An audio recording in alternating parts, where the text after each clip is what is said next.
What is up, guys? It is Nick, and we are back to recap the 2022 WTA Melbourne Summer Set 1 and Summer Set 2. The recap of Adelaide will be up later tonight, but let's go, or later today, and then the College Football National Championship breakdown will be up tonight sometime. So let's get into this. So we have Naomi Osaka making out of the first quarter, which I had right. Summer Set 1 and Summer Set 2 were not great for me. We did get a little bit unlucky, and I'll go over that when we get to it. But Osaka made it out of the quarter. She had that close match against Cornet, which was her toughest matchup compared to Zanevska and Petkovic. She's 6-1, 6-1 Petkovic, and then 6-1, 7-5. She's 6-1, 6-1 Zanevska, and then 6-1, 7-5 Petkovic. She looked very good before having to withdraw with her injury before facing Kudermetova. We'll see what shape she's in for the Australian Open. That'll be interesting. She'll be a 13 through 16 seed, which means she'll be in one of the quarters of Krejcikova, Muguruza, Ash Barty, and Sabalenka. So it'll be interesting which draw she gets for that. Hoping she gets into the Sabalenka draw on the opposite side of the bracket from Barty, but we'll have to wait and see for that. But that was the only thing I got right. Martic lost to Zanevska, which if you follow me on Twitter, I do post bets sometimes. Martic was one of the bets I had over Zanevska. I believe she was minus 136 or 135 to beat Zanevska, and she looked fine for being Petra Martic, but losing to Zanevska is pretty bad. Shuai Zhang and Clara Burrell. I had Zhang. I believe Zhang had her opportunities in that breaker in the second set, but Clara Burrell closed it out. Samsonova looked terrible against Andrea Petkovic. You're going to have a hard time getting me to back Samsonova for a while now. I didn't back her with any money. I only made a couple of bets through these tournaments, but I don't know. Backing Samsonova, she just didn't look good against Petkovic. I don't think Petkovic, Burrell, Zhang, any of them are really good, but she looked really bad against Petkovic at times. And then Petkovic beat Clara Burrell 7-5, 2-6, 6-4 before losing to Naomi Osaka. Got that little section of the draw completely wrong there. Moving on to the second quarter, we have the Veronika Kudermetova quarter, who she made it all the way to the finals, getting the free walkover over Naomi Osaka. Pretty sure she would have lost to Osaka, but she took care of Victoria Kuzmova 7-6, 7-6, 4-6 in the opener. She looked bad in the opener. She really didn't look great all the way to facing Simona Halep, but she got there. That's really all that matters. I had her little quarter right. Brangle took care of Habino in the same way, 7-6, 7-6. Brangle looked fine, but not great. She looked a lot better against Veronika Kudermetova outside of set one, but not. How do I want to phrase it? I didn't think Brangle looked about as good as I expected her to, which is not great, but is not bad. She'll win some matches this year, and she'll probably beat a couple of decent players, but we'll see. And then we had Anastasia Potapova. I think I talked a little bit about how I thought Potapova should have a decent year. She made it all the way to face Kudermetova. Actually had a decent match against Kudermetova. Won set 2, 4-6, and but then got blown out in the third set to lose 6-0. I had the issue here was the Anna Bondar upset at Katerina Siniakova. And Siniakova had her chances. I mean, getting broke at 6-5 and then losing the breaker to 8 is pretty bad. I'm not really too all concerned about her going forward. That's just, a little bit of a variance. If Bondar breaks it 2-1 instead of 6-5, it probably doesn't matter. Siniakova broke to get back on anyway. So I'm not too concerned about the long terms, but that's just a bad start to the season. Potapova, though, very happy, but we did get that all wrong out on Siniakova making it to face Osaka. Moving down to the bottom is similar to the top. I mean, pretty similar to the top. Anna Konyu, I had, which I was very happy about. She beat the 7 seed. Like I said, not a fan of Martinceva. Kanya made it to the round, or the quarters. Very happy about that. For her.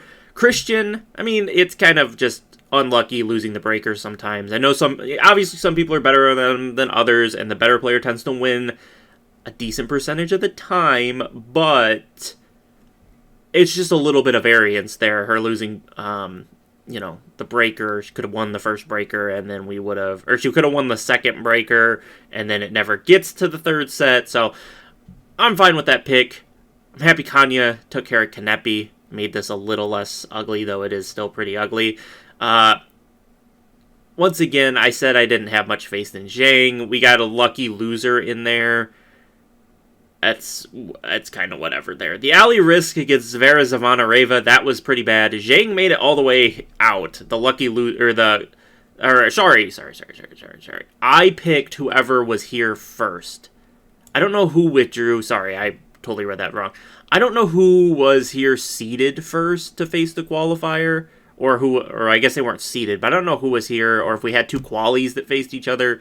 I can't quite remember, so that's a little bit of the randomness here, because I don't go back and edit these after qualifying is done, or if someone withdraws, which we'll get into the Melbourne Summer Set 2. But yeah, I had whoever was here initially. I didn't take Hantama, I don't think. So yeah, that kind of messed this whole up. Ali Risk losing to Zvonareva, that was a little bad. I probably should have had Kanya beating Risk, even though it didn't end up mattering. Kanya beating Risk was probably the correct call there, but not impressed with Ali Risk to start the year. Be interesting to see.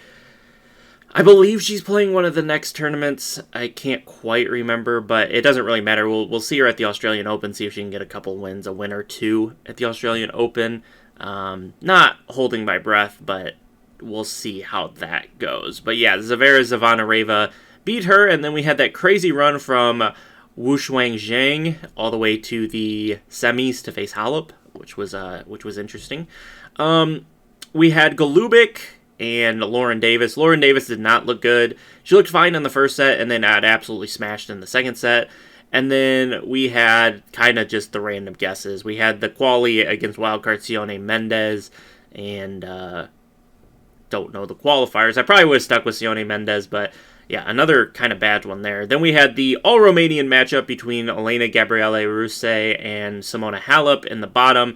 Halep looked good against Aiava, and then she looked good against Ruse, but then she had her bad match against Golubic, where, in her words, she served like shit. It was more than just her serve that was the issue, but, she won. And it wasn't really that terribly close for a 6-2, 5-7, 6-4. She clearly was better, and, I mean, she won. But then she looked really good against Zhang, 6-3, 6-2.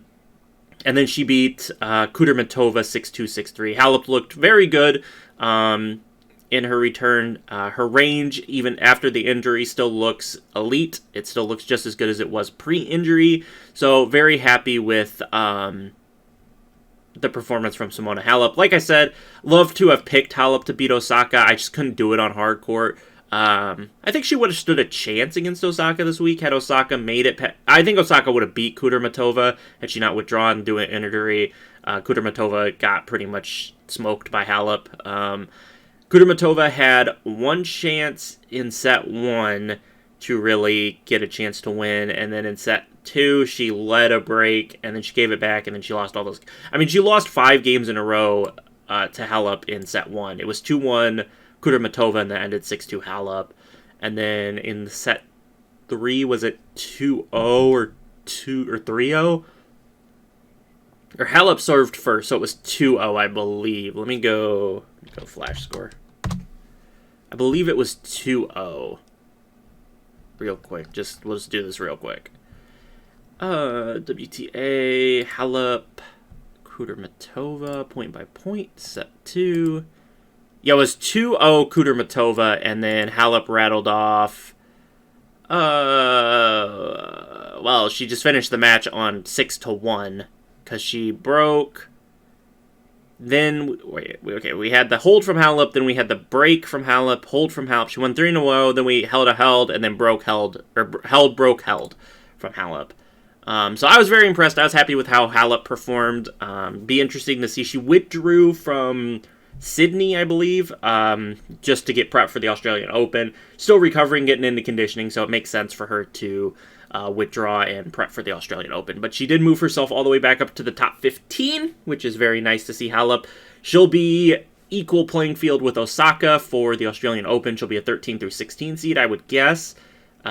She couldn't catch, I believe she was 15 no matter what happened yesterday. Even if she would have lost, she still would have been 15.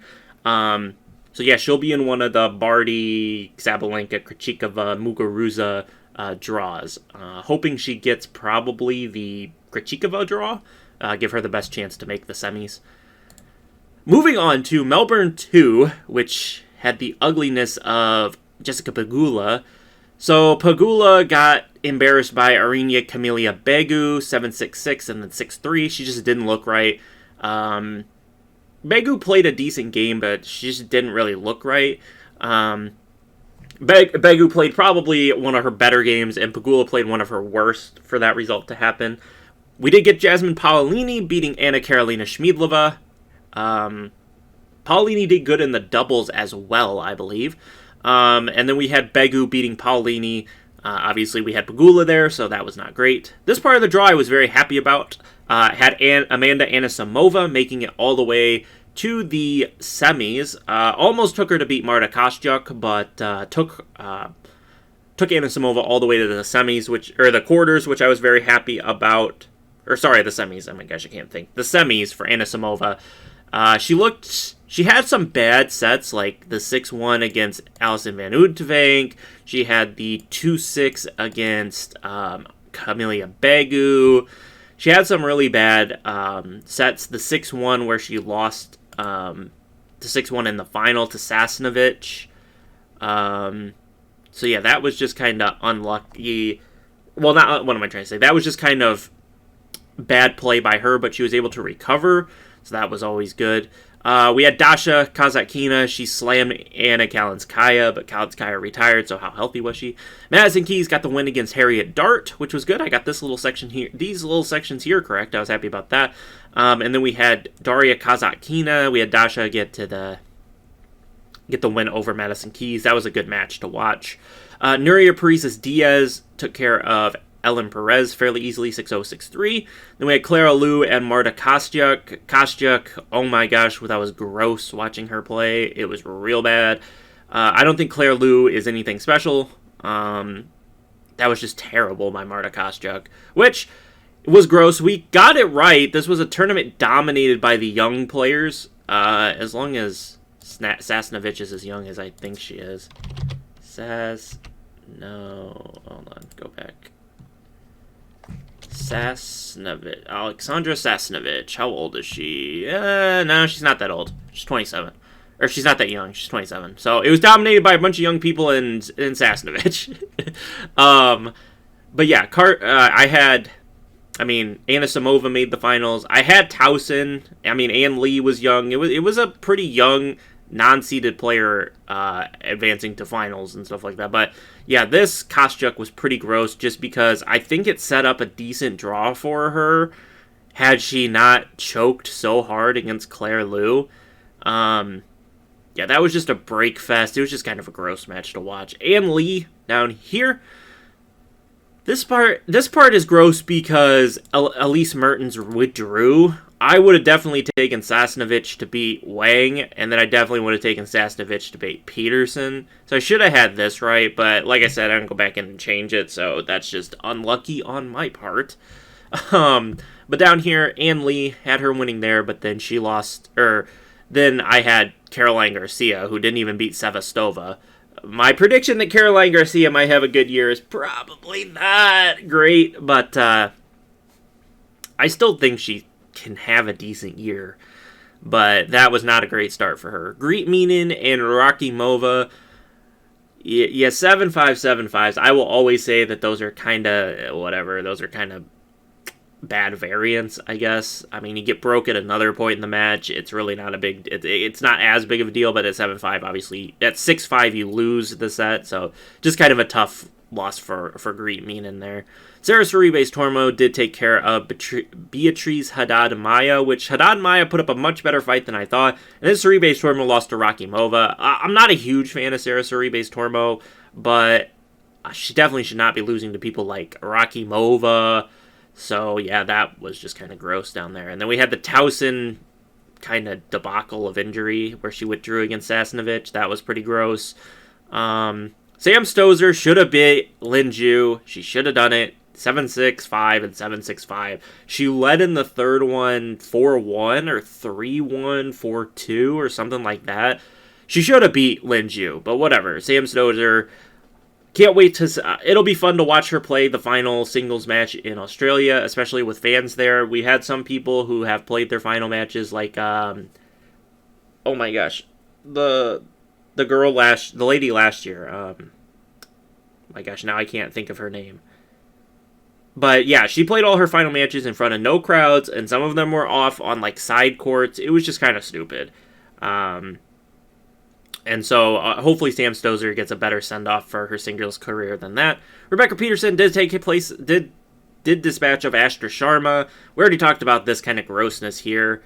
That had Sasnovich advance to the end to play Amanda Anisimova, but very happy with Anisimova. Thought she'd have a decent year. She'd get back into a little bit of form this year. She's got the new coach, Darren Cahill, who used to be Halep's coach. Should be a great coach for Amanda Anisimova. I think big year, maybe not like, ooh, we're going to like make a semifinal of a Grand Slam type of big year, but like moving her back up from like the 70s into the 30s, I think is very plausible for Amanda Anisimova. And then hopefully the next year she can move up into the top 20 or something like that. But in my opinion, big year potential for Amanda Anisimova. Stated that when I took her all the way here, which had her beating Jessica Pegula, which I think was way tougher than what she actually had to do. But yeah, guys, that's the recap for Melbourne, Summer Set 1 and Summer Set 2. I hope you guys enjoyed. Check back later. I'll go over and recap Adelaide 1 before Sydney and Adelaide 2 get started tonight. So I hope you guys enjoyed. Thanks for watching, and I'll see you guys later.